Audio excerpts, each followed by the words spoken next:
اعوذ باللہ من الشیطان الرجیم الحمدللہ رب العالمین وصلی اللہ علی محمد وآلہ اطیبین الطاہرین المعصومین المیامین لا سیما بقیت اللہ العظم فی الارضین روح ارواح العالمین لہ الفدا ما بعد.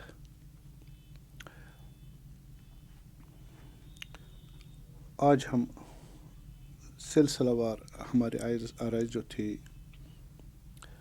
توحید کے رول ماڈل، کہ ہم توحید تو نظری تھیٹیکل قرآن میں اور احادیث میں اور سیرت میں دیکھتے ہیں، اور پھر پریکٹیکل بھی انبیاء سے دیکھی ہے، ائمہ سے دیکھی ہے. ان کے بعد ہمارے جو عرفاء ہے، جو ان کے شاگردان ہیں انبیاء کے اور اماموں کے، سینہ در سینہ. او مؤمنون یا عبد امتحن اللہ قلبہ للایمان، امیر المومنین فرماتے ہیں، یا فرماتے ہیں کہ العالم یا الانسان متعالم ربانی او متعلم علی سبیلۃ النجاۃ. یا عالم ربانی ہونا چاہیے انسان کو، یا اسی عالم ربانی کا شاگرد ہونا چاہیے، تیسرا نہیں ہونا چاہیے. تو یہ جو سینے در سینے، جس کی مثال ہم کہتے ہیں سلمان منا اہل البیت، کس نے کہا سلمان فارسی، امام صادق علیہ السلام فرمان لا تقل سلمان الفارسی، سلمان فارسی نہ کہو، سلمان محمدی، سلمان محمد اتنا درجہ. اور جو آپ دیکھتے ہیں امام صادق، امام باقر، امام کاظم، امام رضا علیہ السلام، ان کے جو اصحاب ہے نزدیک ترین شاگردان، جن کو 30 ہزار 40 ہزار احادیث زبانی یاد تھی، فقہ کی طرف بہت بڑے عالم تھے. کہتے تھے سلمان زماننا، ہمارے زمانے کے سلمان، یعنی کردار، اخلاق، علم، تقوی، عمل اور زبان، فکر، کردار، رفتار ایک چیز کی نشاندہی کرتے. تو یہ لوگ نہ نبی ہیں نہ امام ہیں، بلکہ انہی کے شاگرد آج تک چل رہے ہیں. ہم کا حضرت قاضی ملا قلی جولہ رضوان اللہ، تو وہاں سے جو سلسلہ امام خمینی تک یا حضرت قاضی تک، آگے جوادی، آگے طباطبائی، آگے حسن زادی تک، ابھی تک جو ہے سلسلہ چل رہا ہے. اور یہ ہر حجت ہیں اہل بیت کے بعد، اماموں کے بعد اور نبیوں کے بعد. رول ماڈل ہے ہر گھر میں یا محلے میں یا کسی شہر میں، کسی گاؤں میں موجود ہے. قلیل من عبادیہ شکور، یہ شکر گزار بندے ہیں لیکن کم ہے. جاؤ ڈھونڈو انہیں جیسا بننا ہے، انہیں جس بننا. اور انہوں نے کیا کیا، کیسے سیکھا. چلیے نبی تو ہم نہیں دیکھ رہے ہیں، امام کو بھی نہیں دیکھ رہے، ان کو دیکھنے کا پورا امکان ہے سیکھنے کا. انہوں نے کیسے کیا. اگر بہجت محمد تقی بہجت پھومنی آیت اللہ العظمیٰ رضوان اللہ تعالیٰ علیہ بہت بڑے انہی بزرگان میں سے تھے اور عرفاء میں سے تھے. کسی کو اس پر شک اور لڑائی یا اختلاف نہیں ہے. تو اس سے پہلے ہم نے اس کے بارے میں کچھ چیزیں عرض کی. ابھی ان کے بارے میں یہ عرض کروں کہ کچھ کرامات ہم کیسے سمجھتے ہیں. نبی کو ہم سمجھتے، امام کو سمجھتے کہ اس کا دعویٰ ہوتا ہے میں نبی ہوں، دعویٰ کرتا ہے، یا میں امام ہوں، میں خدا کی طرف سے ہوں. اور دوسرا پھر دیکھتے ہیں جناب علی اس کے علامات، معجزات اور علم اور کرامات اور عصمت اور یہ چیزیں دیکھتے ہیں. یہاں بھی جو عالم دین ہو، عارف باللہ ہو، اس کا علم الہی ہوتا ہے، حاصل کرتا ہے، اور کچھ خدا اس کا علم نور یقذف اللہ فی قلب من یشاء، امام صادق علیہ السلام کے بقول، اور حقیقت بندگی کی وجہ سے ان کو نور خدا دل میں ڈالتا ہے. اور اسی نور کو دیکھنے کے لیے کہا مومنوں کو اس کی چہرے کی طرف نظر کرنا عبادت ہے. ایسے عالم جس سے خدا اور آخرت یاد آ جائے، ایسے علماء ربانی، ان میں سے آگے بہجت حتماً تھے رضوان اللہ تعالیٰ. کرامات بہت تھے. ہم پہلے مرتبہ ان کی دوسری چیزیں، ان کی ولادت اور ان کا خاندان، والد، اور دوسری چیزیں ان کے استاد آگے قاضی طباطبائی رضوان اللہ تعالیٰ، وہ چیزیں ہم نے بتا دی. آگے جا کے کچھ اور بتا. یہ مکتب ہے. آگے بہجت ایک شخص نہیں ہے، ایک سکول آف تھاٹ ہے، ایک مکتب ہے. تو ان کے کرامات میں نے بتائے کہ جناب علی ایک دفعہ جا رہے تھے مسجد فاطمہ میں پڑھاتے تھے نماز. وہیں حرم کے پاس ہے مسجد. 4 طبقے ہیں مسجد کے, سارے بھرے ہوتے تھے, چھت پر بھی ہوتے تھے, آنگن بھی بھرا ہوتا تھا, اور کبھی کبھار اس بازار جو ساتھ میں تھا وہاں بھی لوگ نماز پڑھتے ہوتے. اور مثلا اگر 12 بجے کی نماز ظہر کی تو 8 بجے صبح وہاں مہر اور تربت رکھتے تھے, تصویر رکھتے تھے, اپنی جگہ پکڑ کے رکھتے تھے. اتنا رش ہوتا, اور پورے ایران سے لوگ آتے تھے, ایران سے باہر بھی لوگ آتے تھے ان کی نماز میں شرکت کرنے کے لیے. ہمارے اساتذہ خود ان کے پاس نماز پڑھتے تھے. تو ہاں, یہ ایک بابرکت انسان تھے. ان کے پیچھے نماز پڑھتے تھے لوگ, اور نماز کے بعد آتے تھے, مشایعت کرتے تھے. نماز کے بعد ان کے گھر تک نزدیک ہی تھا, پیچھے پیچھے چلتے تھے. تو تبرکن ہدایت کچھ حاصل ہو جائے. ان میں سے ایک آدمی اس طرح جا رہا تھا, تو بہت سید تھا, اس کو خیال آیا کہ میں بھی سید ہوں, میرا شجرہ صحیح ہے یا نہ, شجرہ نصب صحیح ہے نہیں ہے, تو آغا کو معلوم ہوگا یا نہیں ہوگا. تو جا رہے ہیں, پیچھے پیچھے جا رہے ہیں, آغا کے گھر پہنچے. آغا اب دروازے پر آئے, ہر کوئی 10 بوسی دے رہا ہو, جا رہے ہیں. تو اب اس کی نوبت آئی, اس نے سلام کی اور 10 بوسی دے کے جانے چاہ رہے تھے. تو آغا نے ادھر سے ہی پوچھا, جناب علی اگر آپ کو اپنے شجرے اس نسبت میں کوئی مشکل لگ رہی ہے, جاؤ فلانی کے پاس, اس سے آپ پوچھ لو کہ تمہارا شجرہ کیسا ہے, صحیح ہے وغیرہ, وہ تصدیق کر دے گا.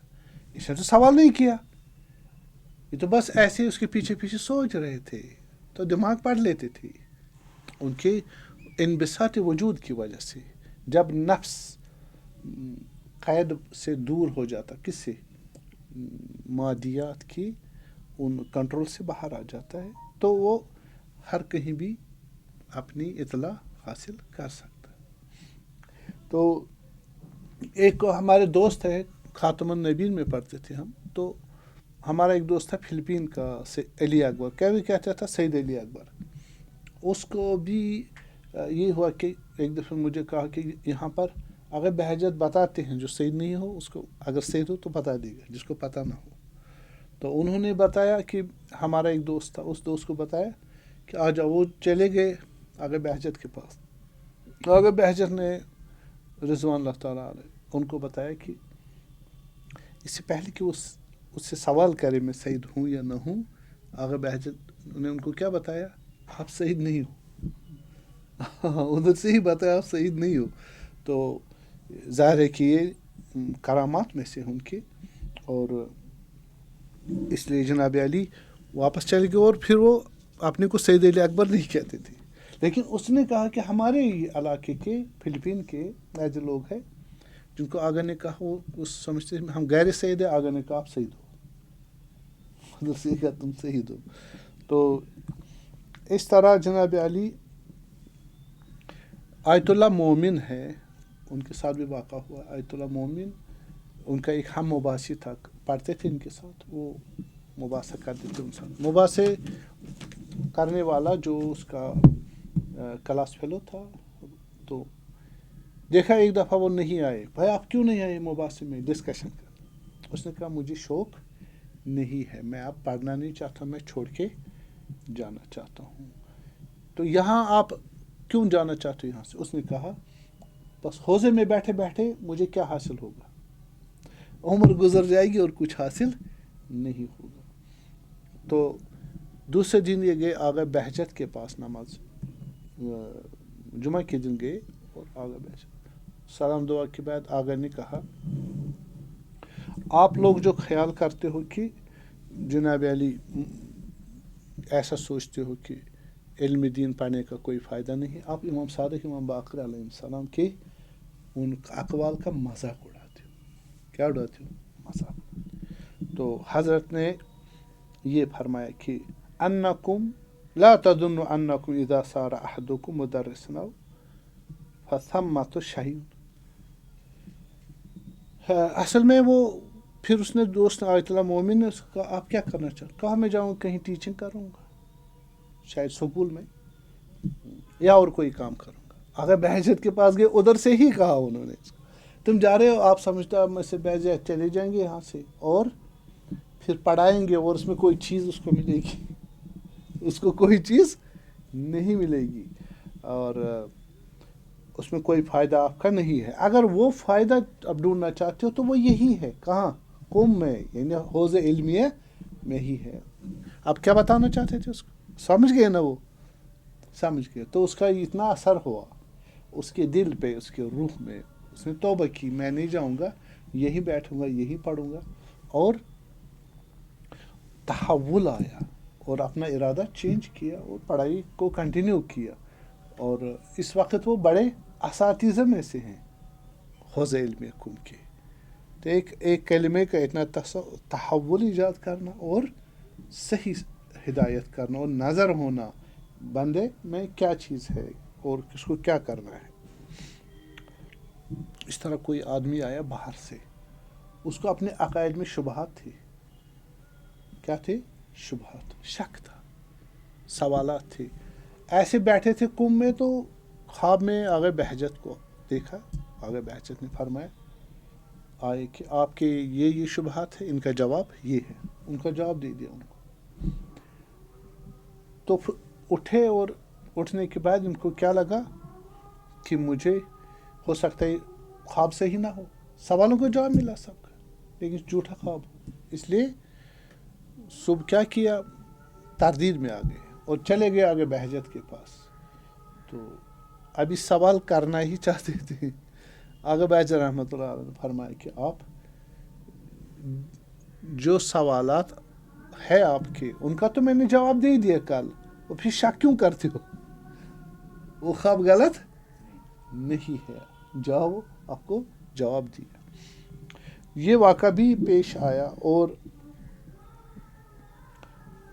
ان کے ایک مرید تھے آغا بہجت کے، ان کے پیچھے پیچھے چلتے تھے۔ اب معلوم ہے جب آغا بہجت گئے کہاں، کیا نام اس کا، نجف اشرف، وہاں حضرت قاضی کے پاس گئے۔ حضرت قاضی نے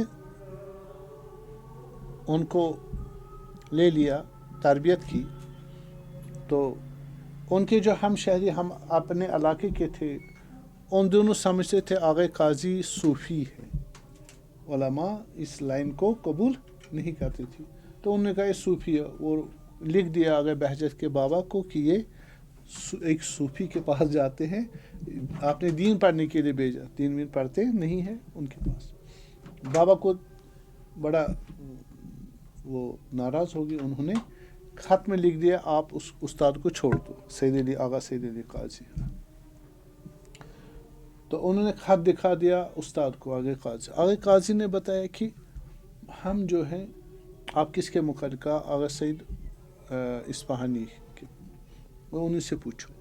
انہوں نے کہا آپ نے والد کی بات ماننی ہے تو اس پہ عمل کرو۔ قاضی صاحب نے کہا ہاں بات وہی ہے، آپ چھوڑ دو ہمیں اور چلے جاؤ۔ پھر آغا کو بڑا صدمہ ہوا، آغا بہجت کو، تو انہوں نے مجبوراً اطاعت کی والد کے اس امر کی، اور چلے گئے کس کے پاس؟ آغا اپنے گھر، یعنی استاد کو چھوڑ دیا۔ بہت صدمہ ہوا اور بولنا بند کیا۔ آغا بہجت اب کسی کے ساتھ نہیں بولتے تھے، تو بولنا بند کر دیا۔ پھر اگر ضرورت ہوتی تو کاغذ پہ لکھتے تھے، مجھے کیا ضرورت ہے، زبان نہیں کھولی 4 سال تک۔ اور اسی 4 سال میں غیب واضح ہوا کس پر؟ حضرت بہجت، وہ کمالات ناز۔ اب ان کے مرید تھے، وہ بھی یہی چاہتے تھے، یہ سنا ہوگا کہ میں بھی زبان پہ کنٹرول کروں گا، مجھے بھی عنایات ہوں گی، تو میں کسی سے بات نہیں کروں گا۔ آغا بہجت نے جب دیکھا بغیر کہ وہ کچھ کہے، تو آغا بہجت نے کہا بھائی آپ برا نہیں لگتا مجھے اگر کوئی آدمی اپنی زبان پر کنٹرول کرنا چاہے، ٹھیک ہے، اور اس میں اس کی مصلحت ہو کوئی، بہت اچھی بات ہے، لیکن اگر قرآن کے مطابق کلام کرے اس میں کون سی غلطی ہے، ٹھیک ہے، تو وہ بھی صحیح بات ہے، آپ وہ کرے، بالکل بند نہ کرے، یعنی یہ ظرفیت آپ میں نہیں ہے۔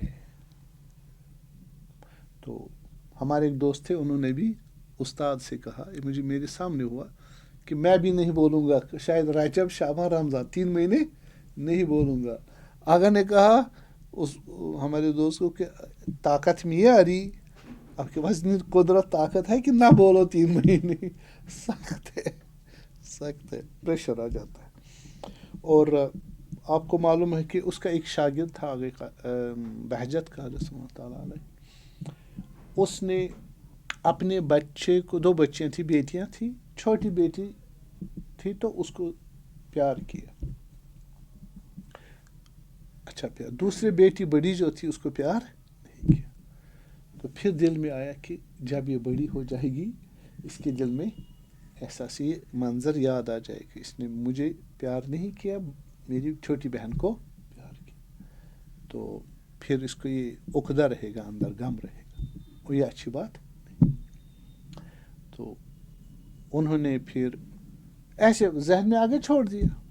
کل گئے آگے بہجت کے پاس گئے نماز پڑھنے, نماز کے بعد آگے بہجت خود ان سے بولے, سلام کی, آگے نے جواب دیا, فرمایا امید ہے کہ آپ بچوں میں مساوات کو انجام دو گے انشاءاللہ. ٹھیک ہے, یہ خبر, یہ صاحب کرامات آدمی لوگ ہیں. تو اس پہ آپ سمجھے کہ یہ اتنے درجات پر کیسے پہنچے. کچھ ان کی زندگی, ان کے فرمائشات, دستورات, کن طریقے اور نظر, عقائد, وہ کیا ہے جنہوں نے بہجت کو رضوان اللہ تعالیٰ نے بہجت بنا دیا. تو آپ کو معلوم, بعض طالب علموں نے استخارہ کرنے کو کہا کہ ہم علم دین چھوڑ دیں پڑھنا, ہم نہیں پڑھنا چاہتے, عالم نہیں بننا چاہتے, ہم چھوڑ کے چلے جائیں گے. آغا نے کہا کہ اس پہ استخارہ نہیں کرتے, جو چیز واجب ہو اس پہ استخارہ نہیں چلتا. بھائی خدا نے کہا طلب العلم فریضۃ علی کل مسلم, یہ علم توحید ہے, علم اخلاق ہے, فقہ ہے, اور یہ تحصیل اس کا واجب ہے. تم کیسے بھاگ جاؤ گے؟ تو اس پہ استخارہ کوئی معنی نہیں رکھتا, اور لاگو ہے, فضول ہے وہ. اور دوسرے نے خود استخارہ کیا, اور میں طالب علم بنوں یا نہ بنوں, تو اس نے کہا پھر یہ استخارہ تمہارا صحیح نہیں ہے, چونکہ یہ جناب علی مباح چیز نہیں ہے, واجب چیز ہے. استخارہ مباح چیزوں پہ کیا جاتا ہے, اور ایک تو واجب ہے, دوسرا آپ کی سوسائٹی میں علماء کی ضرورت ہے. ہمارے علماء جتنی نیڈ ہے اتنے نہیں ہے, تو آپ جو بن گیا اس پر چھوڑنا مشکل ہے اس کے لیے. کیوں؟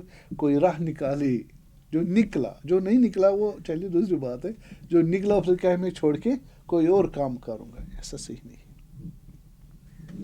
تو اس طرح فرمایا کہ علم دین کو حاصل کرنے میں جو عالم دین ہے اس کو چاہیے علم دین کو زیادہ توجہ دے, پڑھے, حاصل کرے, وقت دے اس کو, دوسرے کاموں کو کم وقت دے.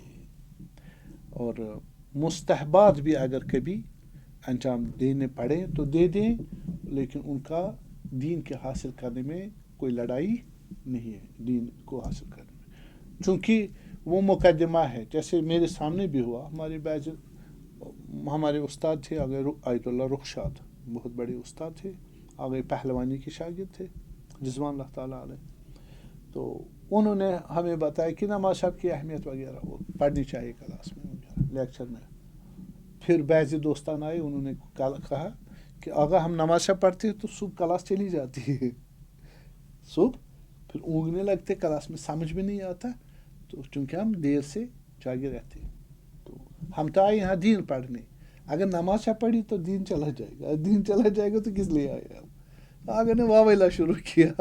بھائی یہ ایک ہی چیز ہے, اس سے علم دین ملے گا آپ کو, اس سے خدا کی رضات ملے گی. جیسے ہم وضو کرتے ہیں نماز کے لیے, وضو الگ کوئی چیز نہیں ہے, نماز کا حصہ ہے.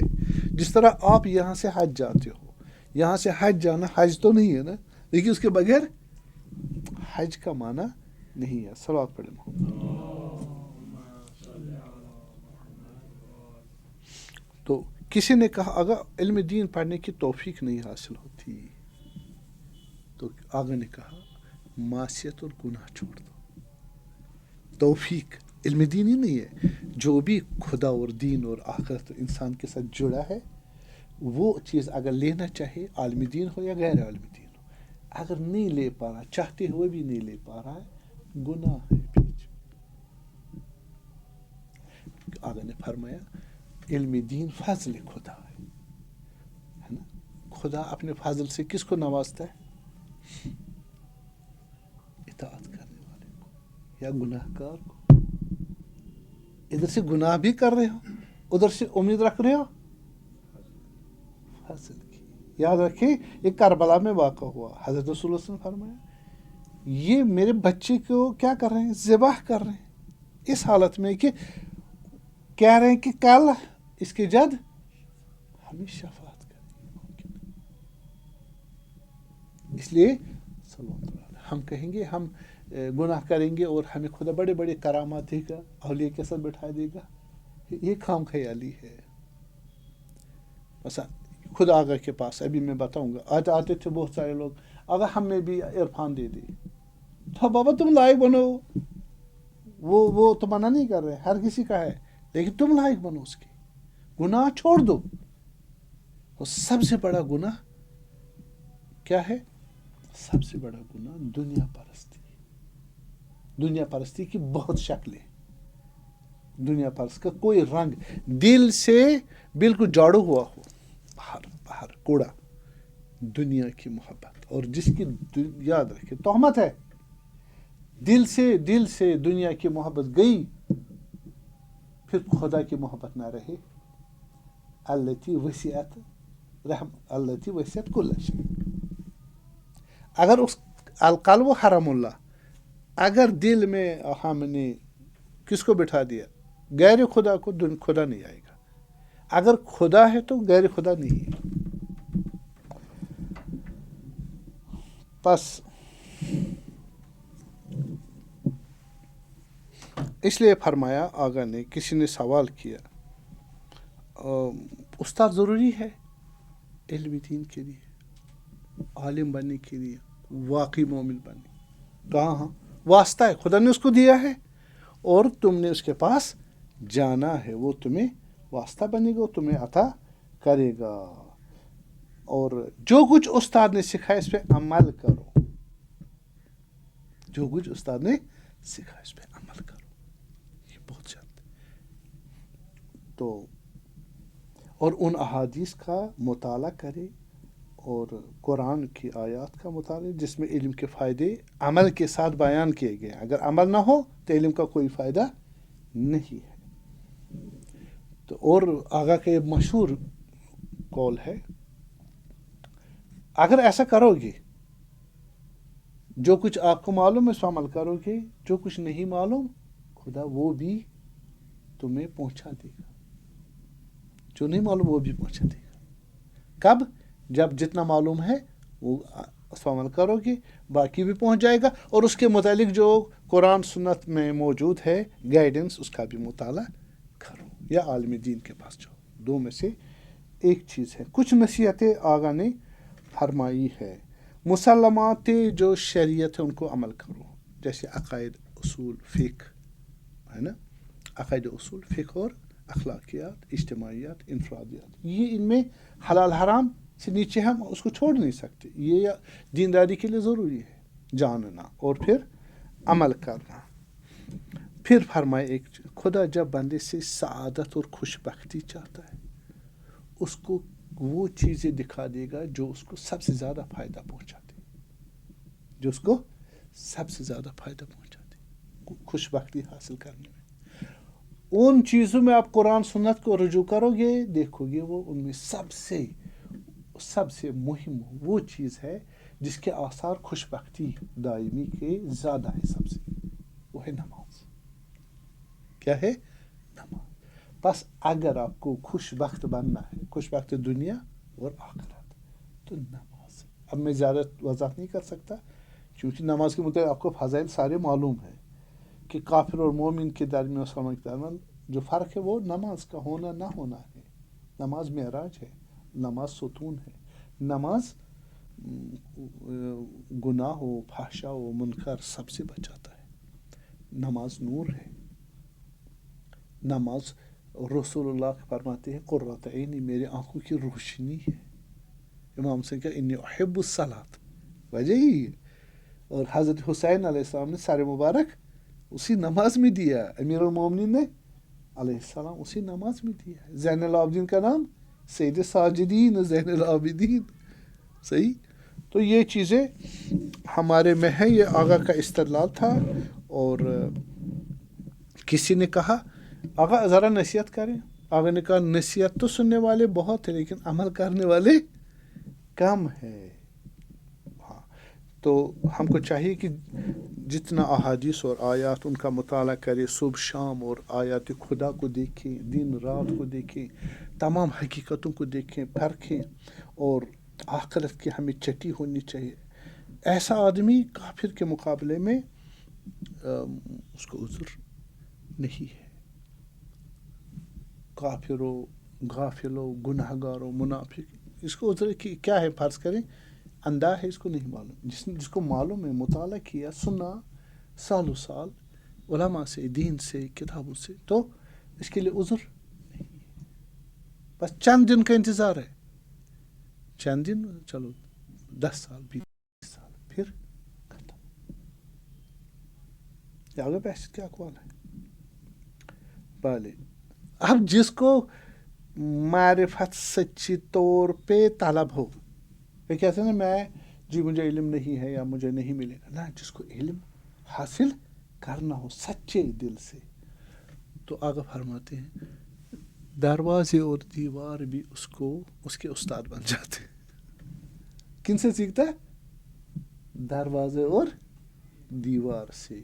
اور جو غافل ہو، جس کو سیکھنے میں سچائی نہیں چاہتا، سیکھنا معرفت نہیں چاہتا، اس کو نبی کی تعلیم بھی فائدہ نہیں دے گی.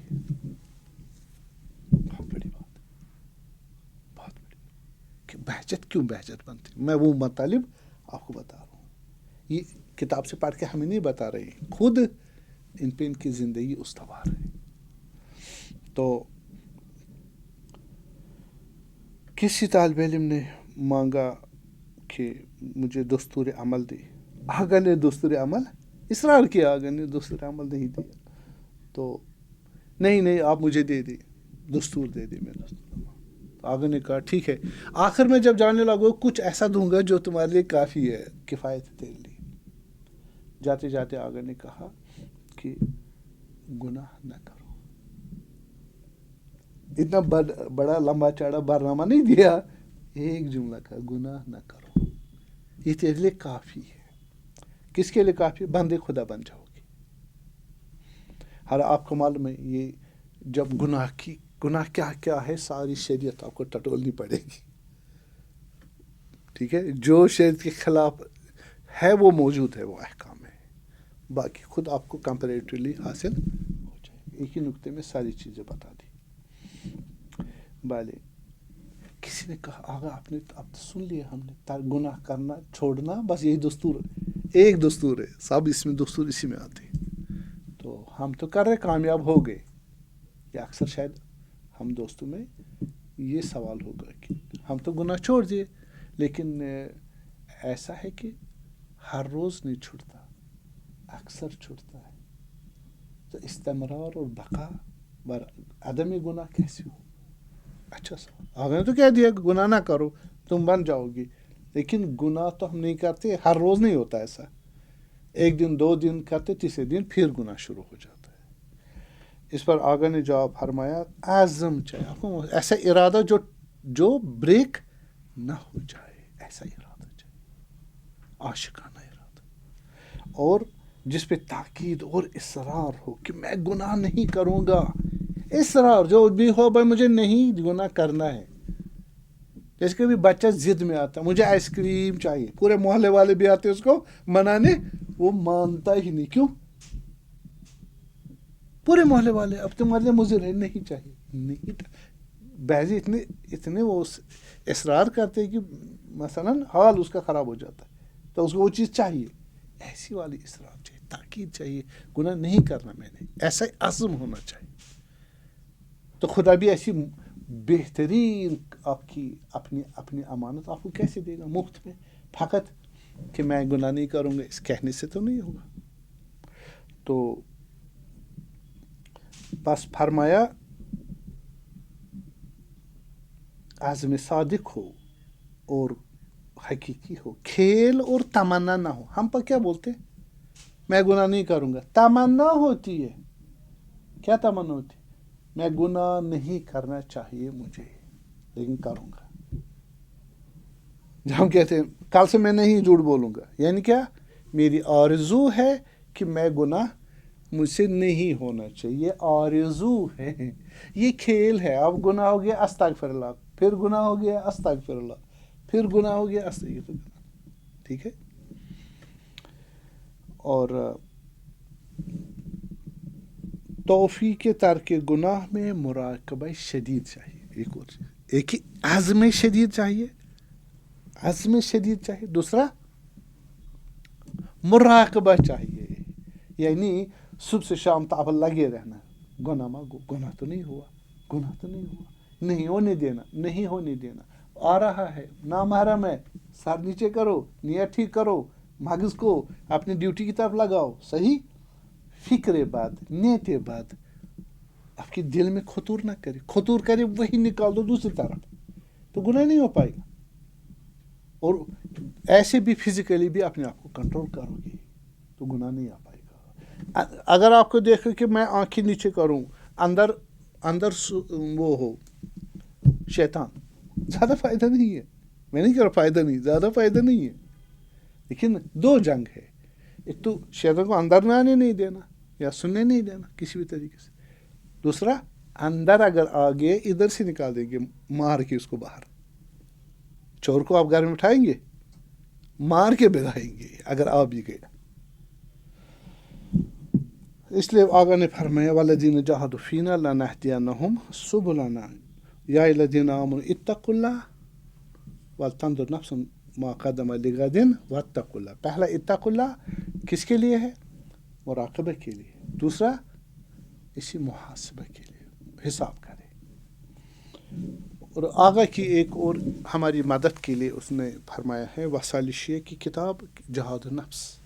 کتاب وسائل شیعہ اس میں کتاب ہے کتاب جہاد النفس، اس کا مطالعہ کرے تو اس کا فائدہ ہوگا. معراج السادہ یا جامع السادات، ملا مہدی نراکی، ملا احمد نراکی رضوان اللہ تعالیٰ، ان کی اس کا مطالعہ کرے. اور پھر جو انہوں نے فرمایا جو مشکلات ہیں، مصیبتیں ہیں دین کی دنیا کی، وہ ختم کرنے کے لیے آگے نے کچھ ہدایت فرمائی ہے. ایک فرمایا کہ تعجیل فرج امام زمان سلام اللہ علیہ، اس کو دعا پڑھے. دعائے تعجیل فرج مفاتی میں موجود ہے، الہی عظم البلا بری حلقہ. اور دعائے احد پڑھے اور دعائے عظم البلا پڑھے، دعائے اور زیارت آل یاسین پڑھے. یہ توسلات ہے امام زمان کے ساتھ. تو عنایت کریں گے، گناہ سے ہم بچ جائیں گے اور کامیاب اور خوش بخت بن جائیں گے، اور مصیبات مشکلات پریشانیاں ٹل جائیں گی. اور تمام دوسرے یہ کہا کہ اگر میری مشکل ہے، آپ کو مشکل ہے، علمی، معنوی، اقتصادی، پتہ نہیں اجتماعی، جو بھی ہو، اس وقت آپ دعا مانگے اپنے لیے نہیں کی. آگاہی فرمائش ہے آگے بہجت کی. آپ جتنے پریشان لوگ ہیں نا، جن کی مصیبتیں ہیں، بیماریاں ہیں اور مسائل ہے، مشکلات ہے، کو خدا نے نیت میں لے لے. ان کو آپ کیا کر دیں، سارے مبتلین، سارے پریشان لوگوں کو کیا کرتے، ان کی مشکلات دور کر دے. تو اس ضمن میں ہماری بھی دعا قبول ہو ہی نہیں سکتا. خدا آپ دوسروں کے لیے کرے اور آپ کی خدا قبول نہ کرے، اس ضمن میں ہماری بھی. بعض ہمارے اساتذہ کہتے ہیں کہ آپ اگر ذکر نہ بھی کیا اپنے آپ کو، خدا تو جانتا ہے. یعنی وہ اگر اظہار کیا، اظہار کرنا ضروری ہے، لیکن آپ نے دوسروں کو مقدم کیا، جو بہت بڑا سٹیپ ہے معرفت کا. تو خدا اس چیز کو جانتا ہے. کا ادعونی استجب، یاد رکھیں خدا میرے حال کو جانتا ہے، میں مخلص ہوں، خدا کا بندہ ہوں، مسائل ہے، پس خدا تو جانتا ہے میری مشکلات نہیں. ادعونی، ذکر کرو، استجب لکم، ذکر کرو. تو ہم نے یہاں ذکر کیا مشکلات، مصیبتیں، پریشانیاں سارے مومنین مسلمین کی وغیرہ، تو ہم بھی ہمیں اظہار کیا. اپنا نام نہیں لیا، لوگے تو اچھی بات ہے، نہیں لوگے تو تب بھی کوئی مسئلہ نہیں ہے. وصلی اللہ علی محمد و آلہ الطیبین الطاہرین.